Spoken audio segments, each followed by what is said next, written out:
Hi friend, welcome to Das electronics YouTube channel. তো বন্ধুরা, সামনে সরস্বতী পুজোর কাজ চলছে। এই যে এর আগেও ভিডিও দেখেছিলাম যেগুলো কমপ্লিট হয়নি, এই যে দেখাচ্ছি। এই যে সব রেডি হয়ে গেছে। এবার এই যে সব রেডি।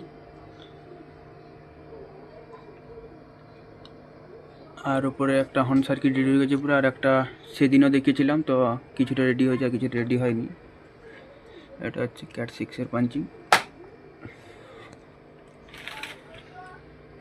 তো আর একটা রেডি হচ্ছে এটা। আরও এখানে অনেক ক্যাবিনেট রেখেছি, কারণ পরপর সব আছে অর্ডার। দেখাচ্ছি এই যে পুরো একদম ক্যাবিনেট একদম রেডি করা আছে। এগুলো আগে একটা কাটিং হবে, আগে একটা লাগানো হবে। এই যে দেখতেই পাচ্ছেন কতগুলো আছে ক্যাবিনেট। এগুলো সব রেডি করতে হবে।